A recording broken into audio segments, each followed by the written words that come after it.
Tucked away in the underbelly of the city, a delegation of officials consult Rath, a time traveler from the future. His goal is to assist the officials in stopping the rise of pan-African unity that exists in his reality. The officials questioned Rath, unable to see the logic of how a group of people that were being oppressed socially, politically, and economically could rise to overcome their entrapment. They sat back and scoffed at Rath's insistence that their current moment was of vital importance to the future of their status as oppressors. However, with each rebuttal, Rath's explanation slowly turned the officials' surety into doubt. Looking into the coin, Rath could see etched into its surface a story about the fragility of power, arrogance, and opulence in the face of self-empowerment. Their shoulders sank as they became filled with worry.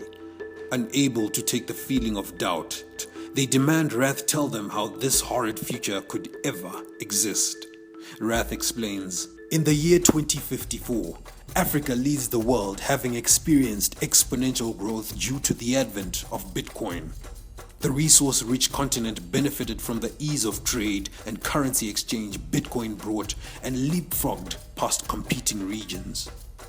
The rapid economic growth led to a renaissance for all African states and eventual treaties that unified the continent, with the de facto African dollar being Bitcoin money and lack of access to funds no longer being an impediment. The betterment of Africa and her people became a focus of all governments. Food, security, infrastructure, development, health, and education became cornerstones of the movement.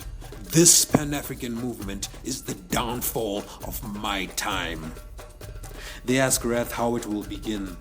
Rath sees the moments flash in front of his eyes: the rise of the black women farmers through BitMari's creation of blockchain-based accelerators. With access to local, national, regional, and international markets, these women fed the nation that would change the world.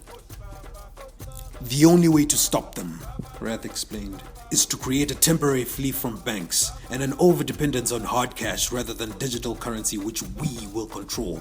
This will deepen the impression of an unsafe investment climate, allowing us to negotiate with other corrupt officials for the little trade we will allow them to do. This plan will work." In Zimbabwe, a future BitMari freedom fighter has come to explain the benefits of cryptocurrency to local farmers. She comes spreading the word of decolonization through the use of technology. Through education and investment, she tells them of a future where they will be the forebearers of change within their country and the world. Just then, our freedom fighter's warning device rings. There's an attack on the bank, and it looks like Rath and the officials have begun to make their move. The hero calls to assemble the rest of the future freedom fighters. The team assembles at the steps of the bank. Seeing their approach, the colonial goons along with Rath come charging their way. Standing shoulder to shoulder, the freedom fighters concentrate to channel the empowerment which radiates from their connection to the mystical powers of blockchain. With strength, agility, and endurance, the freedom fighters beat back Rath. Our heroes wear the scars of battle with ease. Filled with self-determination and empowered by a unified future, the future freedom fighters stay vigilant. They know the past which lay behind them, the hard labor of foundation building their ancestors did to allow them the powers they now use. The future is what they want to protect, to ensure the African continent develops and grows the way it deserves to. After all, the future of the world depends on it.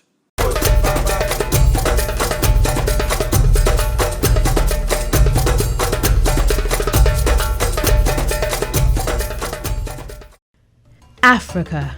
Many stories begin and end on the continent. A center of the world's resources, Africa has been the source of advancement around the world. The history is tainted by centuries of enslavement, colonization, and manipulation. Affected by the transatlantic slave trade, societies around the world have populations of African descendants. From their continued oppression, an ideology arose: pan-africanism, a movement to promote unity and solidarity among Africans around the world. Its core belief being that all Africans across the diaspora share an ancestral heritage and fates forever intertwined. These Africans uphold Ubuntu, a deeply rooted sense of unity through humanity towards others.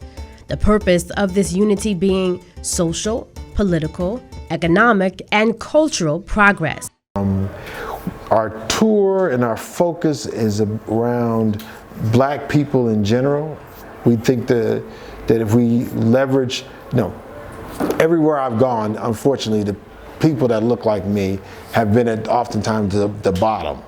And we think that we need to do something to reconnect ourselves. Mr. Christopher Mapindera and Mr. Sinclair Skinner have traveled across the African diaspora, seeking to enact their sense of Ubuntu through economic education, organization, and investment.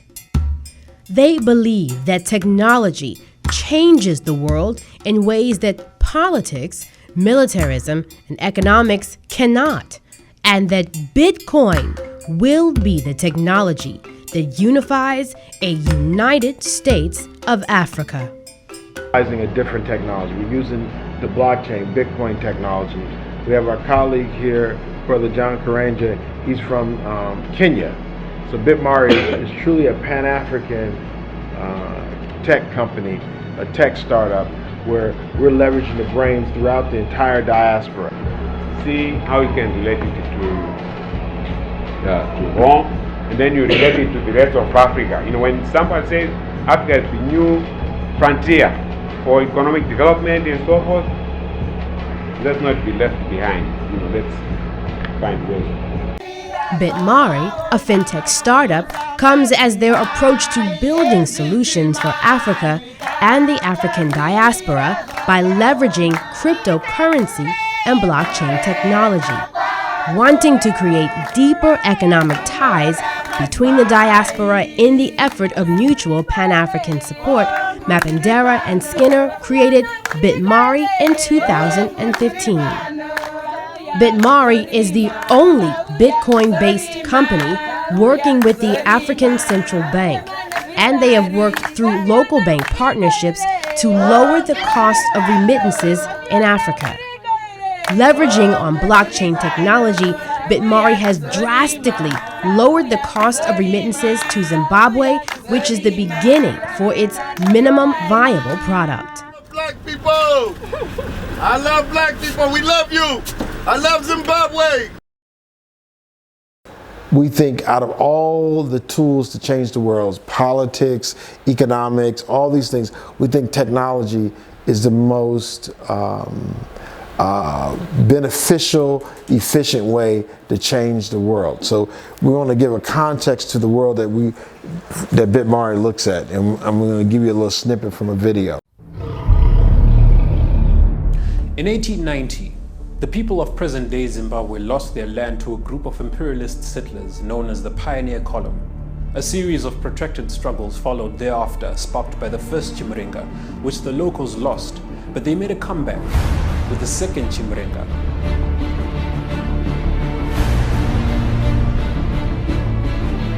This protracted struggle ended with the ceasefire agreement signed at the Lancaster House Conference in 1979, and this served to rectify the imbalances of the land distribution. 20 years on after granting Zimbabweans their independence, the British government hadn't fulfilled their end of the bargain. A new regime led by Tony Blair had reneged on the Lancaster House Agreement, and the Zimbabweans got frustrated. They took matters into their own hands and took possession of their land. The period thereafter hasn't been without its fair share of challenges, worsened by the punitive measures imposed against the people of Zimbabwe. Without NGO handouts, these heroic people have already proved their mettle.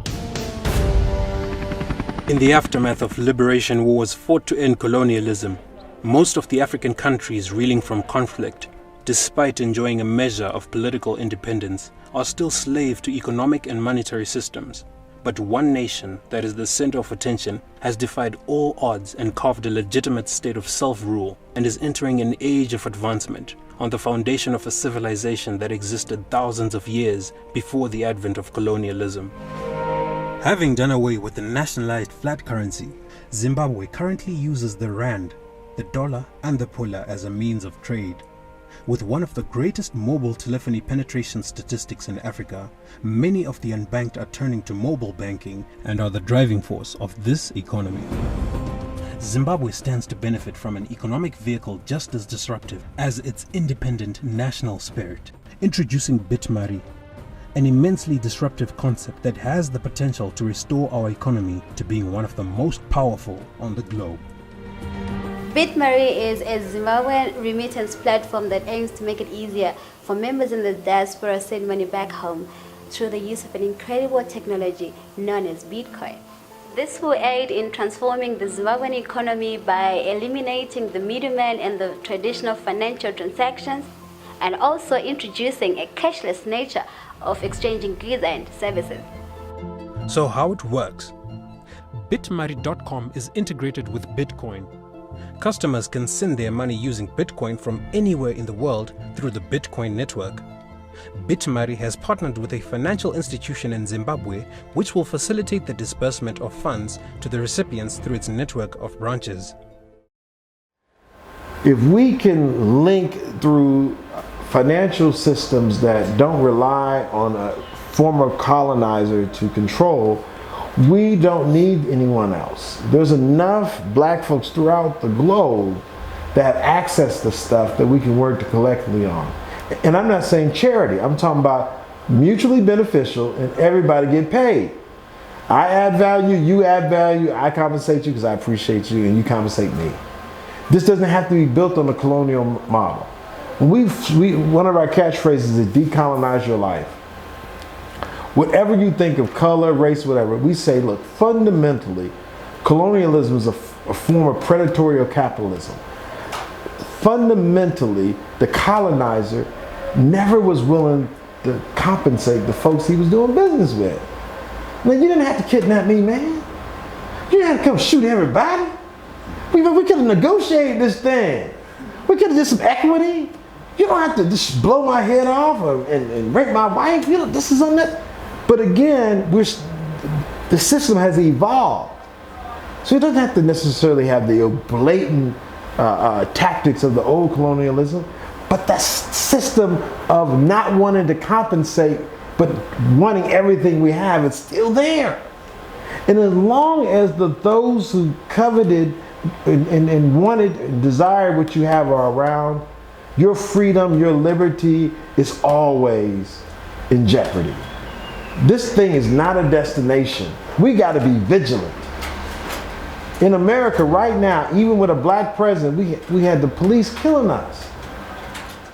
In October of 2017, BitMari launched the first of its kind I Love Black People Transatlantic HBCU bus tour to promote Bitcoin and Black liberation. It would include over a dozen stops within the United States and 8 in Zimbabwe. It also included stops at churches, student associations, black banks, and businesses. Kicking off at the historic Howard University in Washington, D.C., students participated in Fintech hackathons, focus groups, tech job recruitment, and so much more. The tour moved further south to the University of the District of Columbia, Morgan State, Coppin State, North Carolina A&T, Tennessee State, Florida A&M, Tuskegee, Spelman, Morehouse, Clark Atlanta University, Jackson State, Texas Southern University, Prairie View, Paul Quinn. At each stop, BitMari collaborated with campus leaders, local businesses, and change agents to evangelize the benefits of STEM education, entrepreneurship, and blockchain technology. BitMari founders Sinclair Skinner and Christopher Mapindera, who are HBCU grads themselves, agreed that the global African diaspora is in dire need of financial empowerment. So they took the second leg of the tour to Zimbabwe during the month of November. Those stops included the University of Zimbabwe, Midlands State University, National University of Science and Technology, Bandura University of Science Education, Africa University and Great Zimbabwe University, and Harare Institute of Technology. 3 points have been stressed throughout this HBCU Transatlantic tour. The first, buy black. The second, bank black. And the third, build black. By incorporating these three principles, BitMari believes it will help create institutions to fortify communities and build wealth for future generations. This has been a clarion call for the global Black community to step up and support its innovators and entrepreneurs. The theme also challenges business leaders to collaborate more in an effort to promote financial growth and collective wealth throughout the diaspora. Over 3,000 students participated in the events. Through this tour, young Black minds of tomorrow were able to get what they need, the tools to financially empower themselves and build stronger foundations. Somebody from home will say, hey, send me $20. Okay? If you send $20, MoneyGram will charge you $10. That's 50%. Okay? So if you send $20, they'll charge you $10. Right. Wow. Okay? So most people are discouraged from sending money home, these little amounts of money. Okay. I heard some people asking people here, what will you do with the $20? They say, okay, I'll buy meal, $4. I'll buy cooking oil, $2. I'll buy soap, $2. I'll buy sugar, I'll buy flour, and so forth. So for the family of four, That's you see where the $20 is getting you, isn't it? yeah, that's right. It's a lot of money. That's right. Okay, so we are addressing the needs of our people here.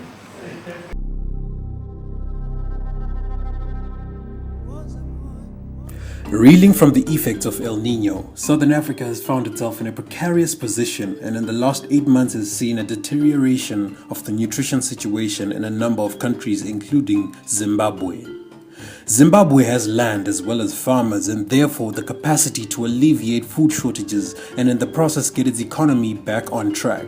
There are a total of 237,000 resettled farmers, a lot of who are women, and there are up to 11 million hectares of arable land that has the capacity to produce enough maize among many other crops given the inputs.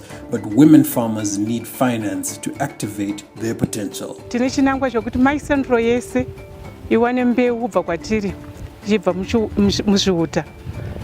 Tirikuda kuti titange nezvihuta zviri papoint of layer. Each day tinge chiwana about 300 and something eggs. Tichinohechesa. Tahechesa tinenge takutoziva kuti rimwe gurupu rakutotanga kudi rakutanga kuwana tinokurumidza kuwanda. With very little resource, so much has already been achieved. With a GDP of $13.9 billion in an agro-based US dollar economy, your investment in a woman farmer in Zimbabwe will go a long way in helping not only improve her productivity, but also the earning potential of the agricultural sector in Zimbabwe. Zimbabwe is currently experiencing a cash crisis that is affecting industry drastically, but in Bitcoin technology is a solution that will go a long way in alleviating the liquidity challenges. Bitcoin really is the world's first peer-to-peer digital currency that is based on cryptography, which is essentially mathematics. And I think to really understand the potential or the disruptiveness of Bitcoin technology, you really need to understand what exactly money is, right? So when you look at money as a fundamental concept, it's really a language.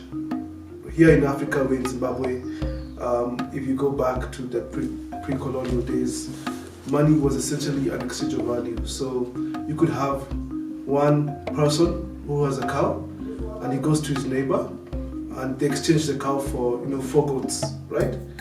And in that instance, the cow and the goats, which are essentially assets, become money because they become a language to express value. So, of course, that moved over through the evolution of man to things like cowrie shells, to salt across the Roman Empire, to coins in Greece and Persia and Africa, other parts of Africa, where coins were made out of metals. And then eventually we moved about 70 years ago, actually 200 years ago, in England to what we call paper money, fiat. So we now live in a world that has transitioned into technology, and particularly digital technology. So it only makes sense that it becomes now possible to express value and money through a digital form. We're very familiar with Bank of America, there's Barclays. These banking institutions have their origins in some of the things that have been the most horrific parts of our history. When you look at banks like Barclays, how did they get their money? How did they become so vastly wealthy? And much of that wealth has come from the slave trade and enslavement of our ancestors, the stealing of our wealth in Africa. And these institutions have made, incredible amounts of wealth off the, exploitation of our people. And part of the reason some people get involved in this cryptocurrency, because it's one of the first times in history that we don't have to depend on these large multinational banks in order to control our funds. And of course in America we've been redlined. There's a concept that was used in America where they prevented black folks from getting loans in America just because we were black, just because they were racist. Now we no longer have to depend on these institutions. We can create our own peer-to-peer transactions using the technology like Bitcoin and the blockchain. When Zimbabwe got rid of their currency, they got to the truth. The truth of the matter, these currencies in Africa are used by Europe and America to manipulate economies. They're not for sovereignty's sake. That's why they're pegged to other people's currency. If you go to the Francophone countries, the CFA, 60% of the cash reserves in Francophone countries are in Paris. That's not freedom. That's not liberation. You're still a colony.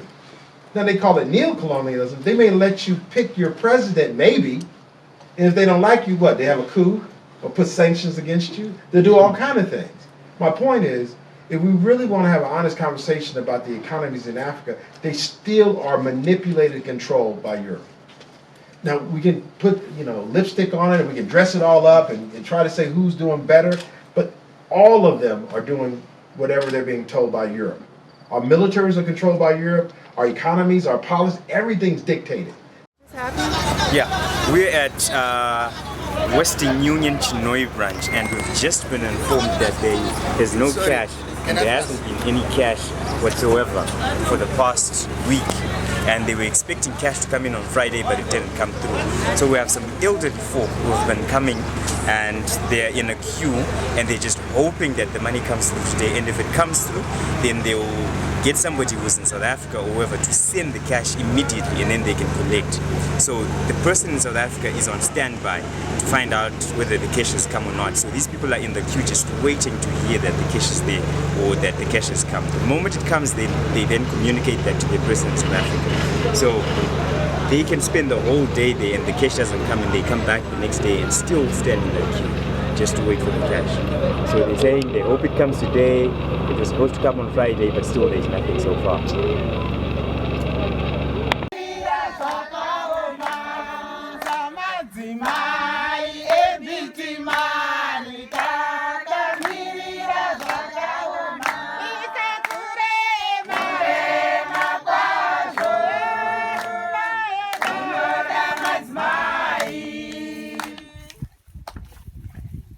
Wanting to find ways of funding and investing in socially conscious ways, BitMari built a relationship with the Women Farmers Land and Agricultural Trust. The WFLA identifies and assists female beneficiaries of the Revolutionary Land Reform Program, especially those who have very little access to funding and investment. BitMari launched the Agrotech Accelerator and secured funding for these farmers. 100 women farmers across Zimbabwe were identified and given BitMari Bitcoin wallet. They were able to redeem digital coupons for farming inputs with suppliers. Zimbabwe, like most African countries, has an agro-based economy, yet because of neocolonial middlemen, has not fully realized the value of their produce. Proceeds from the export of produce would be essential for reinvestment in farming activities, yet they are siphoned by middlemen. BitMari, through this initiative, has shown just how blockchain technology can be used to solve these challenges being faced throughout Africa. The pilot program was introduced in Zimbabwe and continues into 2018, and it will be expanded throughout Africa. The whites understand the wealth in this country, in Africa. All the oil, the gold, the diamonds, everything. But most of the black people are not exposed to what goes on in Africa. I remember one day at a meeting when we were talking about the issues of land, and unfortunately it was in a meeting that people did not quite agree with the land reform program. And I said to them, to me, at long last, justice has been done. Now I have my own piece of land, and now I own Zimbabwe. So it really feels good to have land. And we do not make an apology about it. The reason being that if all things were equal, we would be able to produce as much as even those, and even surpass those who were on the land before. We did a study in our organization to find out how the land is being utilized. We found that about 15% of the women farmers are fully utilizing the land, and the rest are not. But not because they do not want to use the land, but it's because they do not have the necessary resources to do that, especially the implements and the financing part of it. Because from studies that have been done before, we know that the former commercial farmers were being funded to do the agricultural work that they were doing on their farms, which is something that we are not getting. We are not getting the subsidies. Where we come in as BitMari for farmers, we want to help Zimbabwean farmers to access markets and get payments in Bitcoin. Because BitMari, as you know, is the Zimbabwean version of Bitcoin. We want to facilitate the transfer of money or payment of money to the farmers through our platform, wherein our farmers in the country, after selling to export markets, they can be paid in Bitcoin through BitMari, and then BitMari pays the farmers in US dollars or whatever currency they prefer.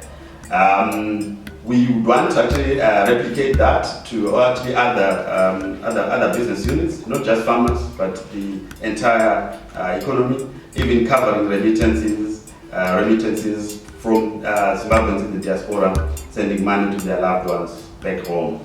So BitMari is the Fintech that's going to revolutionize the Zimbabwean economy through transfer of money from the diaspora using Bitcoin, the cryptocurrency.